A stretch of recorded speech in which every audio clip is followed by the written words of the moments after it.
Next on Startup, we head to St. Louis, Missouri to talk to Cory and Jason, two serial entrepreneurs who created Strange Donuts, a unique donut shop that's encouraging St. Louis residents to stay strange. Then we swing by Asheville, North Carolina to talk to Evan, a Chinese medical practitioner who started Silverleaf, an herbal pharmacy and acupuncture studio that encourages people to achieve a more natural, holistic lifestyle. All of this and more is next on Startup. It all starts with an idea, and everyone has them. In the world of business, where you choose to take your idea determines where your idea will take you. Baker College is proud to support Startup and those who dare to share their ideas with the world. The American small business was built on one thing: relationships. And every time a customer walks through the door, a new one begins. Pay Anywhere was built to help entrepreneurs do what they do best. So keep loving what you do. Just get paid for it. Pay Anywhere. The Chevrolet Volt, an everyday electric car with gas for longer trips. The nature of things to come. Chevrolet, find new roads. American Express is proud to support Startup and the millions of small businesses that put in the hard work to be open for business in neighborhoods across the country.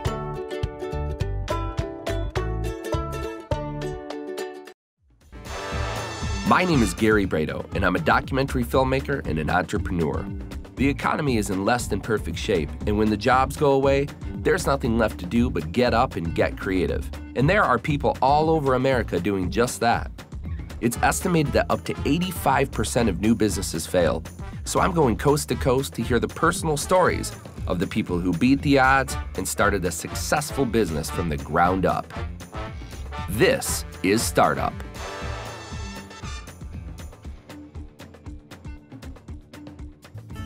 I'm on Sutton Avenue in St. Louis, Missouri, and we're gonna go talk to Cory and Jason, the guys who created Strange Donuts. After several failed attempts at different business concepts, these self-proclaimed serial entrepreneurs finally found something that they could sink their teeth into. Let's go hear their story. The original name for the donut was oily cakes, and they were served to World War I soldiers to boost morale. Nowadays, Americans consume more than 10 billion donuts annually, with the donut industry estimated at $3.6 billion. Cory and Jason had independently tried several different small business concepts before deciding to give it their all with Strange Donuts. And given the popularity of their brand, it looks like this unique donut shop is here to stay. Let's start by telling us who you guys are as people. Start with you. Sure, I'm Cory Smale, half of owner of Strange Donuts. I kind of handle the marketing and getting the word out about everything that we're doing, all the buzz and all the hype about the donuts and all the fun stuff. I'm Jason Bachman. I'm the other half of Strange Donuts, and I handle more like the back of the house stuff. Tell me about your history, like education, business. Jason and I were both just kind of serial entrepreneurs. We'd had a few businesses before, both of us. I've had some ones that didn't work. We both had some ones that didn't work. We've had some ones that have worked. This one's working. College? Yeah, we actually met in college. We were in an international business club. I want to hear the whole story. Paint a full picture for me, like from the original idea, whose idea, the name, all the way to finding a space. I had developed this blog called Donuts with 5Ms.com. So you've always been into donuts? Yeah, well, I used what was readily available technologies to kind of do my market testing. So we put the idea out there of Strange Donuts. We wanted a name that kind of represented what it was off the bat. Yeah. We launched a Kickstarter campaign. We looked to raise $10,000. We raised just over 12.5. Oh, wow. So we had a successful campaign. We were doing independent events once a month throughout the summer. We had one for National Donut Day. We had a beer tasting. We had various things throughout the community, partnering with other local businesses to kind of support what they're doing and support what we're doing together. And that was all before a location? That was all before we were open, yeah. We were doing a lot of just kind of like renegade stuff. I mean, we had over 7,000 Facebook fans before we opened. We got to like the end of the summer and we're about month 6th or 7th of not being open, and people were like, what's up with this store not opening? Like, because we had a space, there was the windows were all covered up for months. Sure. I didn't know anything about building donut shops. I knew about building brands, you know what I mean? Yeah. So I went to Jason and I said, I need help, like this business needs to get off the ground. So what'd you do at that point? You had this concept that had been proven, obviously a great idea, great branding, great marketing. Where did you step in? I kind of backfilled like paperwork that hadn't been done and just things that'll shut you down before you start. I got in here, got some contractors and some people, unfortunately, because of Cory's kindness, had ran off with the money to build the shop and weren't coming back. And so I personally and Cory personally, we were in here swinging hammers at 4 in the morning, all through the night, and we did what we could on the shoestring budget that we had. Take me back to opening day and tell that whole story. What was that like? Just madness. I mean, we stayed up all night for 2 days straight, it seems like, to get open. We opened at 6 a.m. I think there was people here starting at 3 or 4 in the morning. The line was down the block. All the news was here. Everyone was here. It was a crazy thing. It was a spectacle to see. I've never seen anything like it, actually. How much actual money had been spent to open this place? What did it take? Around $100,000. Okay. So you got the 12 from Kickstarter. Where did the rest of the financing come from? There was a small business loan for $45,000 to $50,000. The rest there was some events along the way and terms that I negotiated with contractors and vendors. I call it 12 banks. Meanwhile, on the 13th bank, but at the same time, I was like, well, that's fine. I'm going to keep building this. We're going to keep building this brand. We're going to keep building this name. On the 13th bank, I called. I said, I had the pitch down. I'm opening a donut store. By the end, she didn't even let me finish. She goes, is it Strange Donuts? And I was like, yeah. And she was like, I just read about you in St. Louis Magazine. But that was a huge hurdle to get over for sure. But you took a really cool angle and approach to it by creating like a level of mass popularity and really utilize your PR to make the bank even aware of who you were. Yeah, I mean, at this point, banks want to help us, and we were fortunate enough to get it to that point. The largest donut ever made was an American-style jelly donut, weighing 1.7 tons, 16 feet in diameter and 16 inches high in the center. Seeking out, the partnership with Jason, I think that's another great point for people to take, is that you cannot do everything yourself all the time. And people try to. I'm a strong proponent, though, that you don't need a partner unless they can do something you can't. Okay. So I think people out of fear will try to partner up with people. Or insecurity in themselves. Yeah, and like trying to spread out the risk. And I think that if something is successful, then you're thinking, man, I could have done this myself, and it leads a lot of infighting. And if it's a failure, it's easy to point the finger at other people and say, it wasn't me, it was Rick, that whatever. Rick screwed something up. Dang it, it's Rick. always Rick. But but no, you don't take the ownership for your failure. And I think that there's so much positivity in failure. Are you close to breaking even? Are you paying your loans? Is it making money? I love this. So I'm kind of a spiritual dude. Before we started out, I was like, you guys mind if we have like if I say a little prayer for the business, right? And then I was like, I think that if we can make this much money this week, we'll be safe, And we hit that mark at 10 in the morning. Yeah, we opened at 6. Just the one day. We opened at 6, we crossed that mark at 10 in the morning, and I could not believe it. My very first donut run. I think I'm a little off here. Right, you look like a pro. Once they start getting like a golden brown, is like when you'll turn them. Okay. Yeah, you can hit them over there. How many donuts on average will you make in a session or a work day or whatever? I think on the weekends I think it's over like 2,000. Dip the donut in. Okay. I kind of let it hang there, and you watch it like slide down the side. So you're passionate about baking now. It's like as they told me like we want strange donuts. It's like practical strange donuts. Like I at least want to make stuff that people will still like. Yeah. Be creative and odd, but yeah, I don't know. It's a fun environment. Yeah, very fun and odd job. What is it like seeing the growth of a business like this happen in this short of a time frame? It's insane. Is it really? It really is, yeah. So they've been open since October. So in 8 months, there's a second location, there's a third location in the pipeline. Wow. Let's go through here and I'm gonna try every one of these. I'm gonna try to take the smallest bite possible. So this is gooey butter. That guy's French toast. That's salted caramel. That's Bart's Revenge, Fat Steve. That's the King Kong, blueberry cheesecake. Oh God. You tell me about that. I shouldn't have tried How does that that. compare to other maple? Oh man, I don't want to say it, but it's better. Yes. I'm speechless right now. But I'm going back to the cheesecake one. I'm gonna ruin lunch. Yeah, it's great, right? A man named Adolf Levitt, a refugee from Russia, invented the first donut machine in New York in the 1920s. You guys are regulars of Strange Donuts, I take it. No, first time. We just happened to be driving by this magical street, and he had the great idea to come in here and let's try this place we've heard nothing but great things about. The moment of truth. You gotta try a donut. Here it goes. I'm gonna try the salted caramel one, which, is gooey. All right, ready? Here we go. Same Go time. ahead. Cheers. Cheers. What do you think? Gosh. Wow. Best donut I've ever had. So there we have it. Strange Donuts, best donut you've ever had? Mm-hmm. Definitely. You got this place, you found it on Craigslist, right? But now, are you gonna be leaving and expanding, or are you just getting other locations? You're adding to. We're just adding to the locations. How do you maintain the integrity of your brand, your product, and expand? Because you can't be 5 places at once. We're investing in a cloning machine right now. Absolutely, I've been looking into that myself. No, I mean, honestly, it is us, but it's about to be beyond us, and it already is beyond us, you know? I mean, you know, it's people like Rocky, and it's people like Marshall, you know, that are help us manage this store here. I mean, the vibe is gonna be the people of Strange Donuts. What advice do you guys have for other entrepreneurs out there? There's enough room for everyone. I don't have to step on somebody to get my own. Be good to people.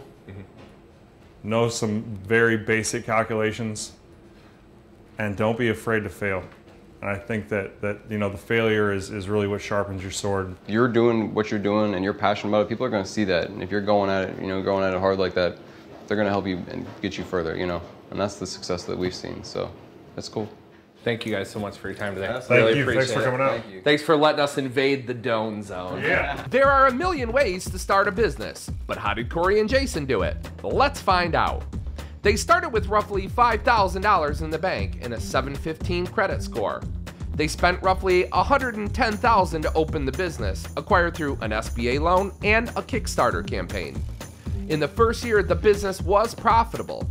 And the one word that they said they would use to describe what it takes to make it in business is tenacity.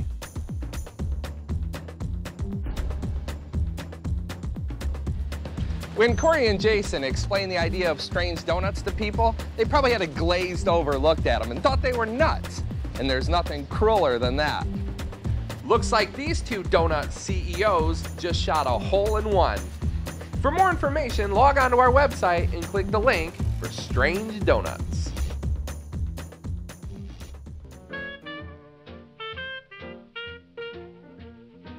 I'm on Chestnut and Liberty in Asheville, North Carolina. We're gonna go talk to Evan, who created Silverleaf Herbal Pharmacy and Acupuncture. When Evan was younger, he suffered from a chronic illness that couldn't be treated by Western medicine alone. So he dove right into Chinese herbal medicine and acupuncture, and his life has not been the same ever since. Let's go hear his story. Traditional Chinese medicine has been practiced in the US for more than 150 years, and about 46% of doctors use it alone or with Western medicine as a complementary health approach to more modern techniques. Evan had always been interested in Eastern medicine, but after attending some of the most highly respected training programs in the country, he was able to bring his vast knowledge back to the people of Asheville. Let's start by learning about you as a person. Tell us a little bit about your background. Thanks. My name is Saanich. I'm an acupuncturist. My family always used natural medicine growing up. My mother was really sick when I was growing up. She had chronic fatigue syndrome for a number of years. My interest in natural medicine really grew out of that in a lot of ways because Western medicine had no answer for her. So what did you start diving into to help that? I read books, I got acupuncture a couple of times, and I especially saw the potential for a real mind-body medicine. Because acupuncture, it doesn't just affect the body in terms of, pain of muscles and joints, but it really affects the totality of the nervous system. When I finished high school, I actually moved to Australia to study acupuncture because there weren't any places in the States that would take me. So you got through that and then went into a new program just outside of Boone. Were you certified after the program in North Carolina? I was actually forced to withdraw because I got so sick. Okay. I became really deathly ill, to the point where I was in a hospital for a month, and the only thing keeping me alive was blood transfusions. But during that time, I figured out how to treat the disease successfully using a combination of Chinese medicine and Western medicine, and 6 months later, I was well. When you got better, yeah, what was the next phase in your life? Going back to school and finishing up. Moving back home to Asheville, where most of my friends and family lived. And although there are a lot of acupuncturists here, I had a high degree of confidence in my clinical abilities. I started to practice with another practitioner in a very tiny office downtown in Asheville. Very, very minimal startup costs. Well, it's good to keep your costs low in the beginning. Proof of concept sort of thing. Yeah. What was your total startup cost, if you could put a number on it? Oh, wow. Initially, it was probably under $10,000. Traditional Chinese medicine can be traced back through archaeological excavations extending back millions of years. More than 1 million tons of herbs are used each year in China. Tonics account for more than 50% of this figure, with licorice topping the list at 86,000 tons. Tell us everything that you do here, and what is the experience if I were to walk in off the street? Absolutely. So we primarily practice Chinese medicine here. So that includes acupuncture, Chinese herbs, Chinese massage. In the initial session, we sit down and we really take a full health history, get to know what your body's been through, what your life has been like, and we try and get a good snapshot of what your diet looks like, what kind of stresses are you under, things like that. So we really get a full consultation, and to go through to see where are you exactly. Yeah. So how is your health now? Pretty great, actually. Yeah, I don't have any issues with the disease that I used to have. How much do you credit to what you do? I will say that Western medicine really helped stabilize my condition while I was doing the work underneath to fix my digestion. Are you still under any sort of Western medication at this point? No. You're sustaining on I don't take any herbal, Chinese herbal. Yeah, I just drink herbs on a semi-regular basis. Yeah. I want to live to 100, so why not? I originally started seeing Evan as a patient about 2 years ago. I was really chronically ill for a long time with Crohn's disease. I was basically bedridden for 4 years. I was seeing different acupuncturists and herbalists during that whole time, and not taking Western medication and trying to make it work on my own. I knew there had to be a way that I didn't have to give up all of my colon. Was told about Evan by a friend who said, how do you not know that there's a guy who specializes in UC and Crohn's and you really need to go and see him? And so within about my first week and a half of drinking raw herbs, I noticed an appreciable difference in my health. I started joking with him, hey, you need an assistant, why don't you take somebody who actually already has studied a lot of this stuff on their own and have them work for you? And sure enough, he offered me the job, and it's been amazing. We really make connections with our patients that are true and honorable and lasting, because we've been there and we know what they're suffering through. I just discovered silverleaf synchronicity. Yeah. Somebody told me, oh, you have MS, why don't you try this? And I'm like, all right, sure. And then I did, and I started noticing things changing. And what was it like before compared to now? so Evan has worked and worked. He's concocted different herbs now to raise my immunity level, so I'm not so susceptible to infection. And for the first time in a year, I'm not on antibiotics. Really? Mm-hmm. So you're a firm believer in this as real treatment for real problems? Absolutely. Yeah, there's no question. To me, it's sensible. Did you build a website? Initially I did, and it was very simple, but it had all the pertinent information on there. At that point, did you have visions of doing e-commerce, selling products online?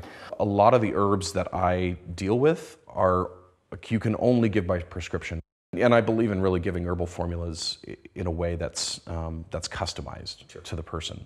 You talked about social media. What platforms are you using, and how important really is that to you then and now? Facebook is really great because I can get on there and share some of the success stories that people have had. Right. And people can really, because most people don't know the kinds of things you can treat with Chinese medicine. You know, they think, well, I have elbow pain, I'm gonna go get acupuncture. But we actually specialize in treating, you know, autoimmune diseases and chronic infections and cancer and things like that. Wow. And so when we share some of these success stories, it really opens people's minds to what the possibilities are. So people came, they spread the word, word of mouth, Facebook, which is digital word of mouth, essentially, allowed you to grow. Where are we standing now? I actually found this space before it was advertised, and the only downside is that it was in really bad shape. And so I drew up a budget. I had a pretty good idea of what the costs were going to be, and I approached family and also some friends of the family actually. So I raised about $50,000. 50? Okay. 25 of that was spent on the renovations, and then the rest of it was for herbs and furniture. And what is the rent in a place like this? It's actually $1,600 a month. So yeah, it was more, but the visibility is unparalleled. The number of walk-ins that we get, just from people walking back and forth from yoga classes. You can offset your hard costs with obviously with a better location, with a bigger location. And that's a really good thing to point out to people watching the show is to offset your hard costs with a subletter, constant stream of revenue to offset your hard costs. According to StartupBizHub.com, starting an herbal medicine business requires the acquisition of lots of knowledge on the topic. While one does not necessarily need to become a doctor, more than a passing knowledge of the nature of herbal cures is absolutely essential. Great, so we're just going to do a few points to just help you relax and get your nervous system nice and calm. Nothing helps you relax like poking needles in your face. You feel a little grab there? Oh yeah. You feel a little grab there? Oh yeah. Yeah. It's kind of neat. I felt that in weird places, like I know. Like a full chill all the way down my body. Yeah. You feel it? Okay. There we go. Yeah. Wow, that's strange. Yeah. I feel it in my left hand. Yeah. That's because your body, maps the right and left hands in areas of the brain that are linked, right? So. Jeez. This summer, I'm bringing on a partner who's buying into the practice. So we're going to be splitting the costs there, and we're also bringing in another acupuncturist that is going to come work for us. That'll work for a percentage. So we're expanding. What advice would you give to other entrepreneurs in the same field, not in the same field? What would you say to them? Yeah, there's nothing that can really prepare you for running a small business other than running a small business. I mean, it's your work is in the laboratory, not in any textbooks. You have to really want to make it work. I mean, it has to be something that you love enough to put all of your energy into and be willing to learn. There are a million ways to start a business, but how did Evan do it? Let's find out. He started with around $2,000 in the bank and a credit score of 700. His first year sales were around $30,000, operating that first year at a loss. It cost roughly $60,000 to start his business, acquired through a loan from family and friends. And the one word that Evan would use to describe what it takes to make it in business is competency.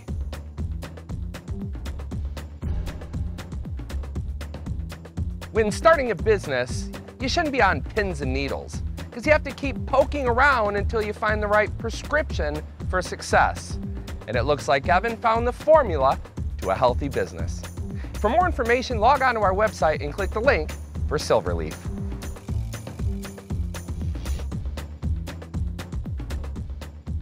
Crowdfunding, as people know it, is really important to launching new businesses.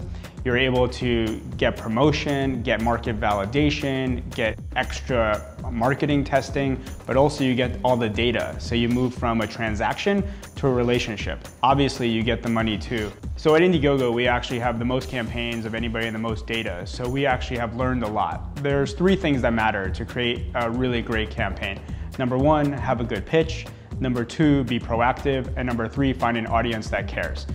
Next time on Startup, we head to Minneapolis, Minnesota to talk to Bob, a man of many careers who started Above the Falls, a kayak rental and tour company that takes people up the Mississippi River. Then we head over to Madison, Wisconsin to talk to Henry, Andrew, and Giotto, 3 college buddies who love beer and online technology and started Mobcraft, the world's first crowdsourced brewery. Be sure to join us next time on Startup.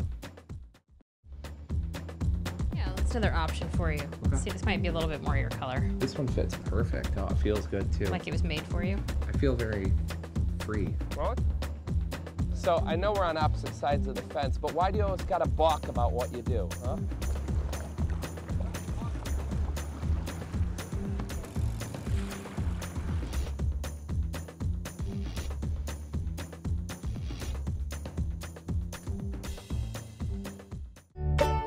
American Express is proud to support startup and the millions of small businesses that put in the hard work to be open for business in neighborhoods across the country.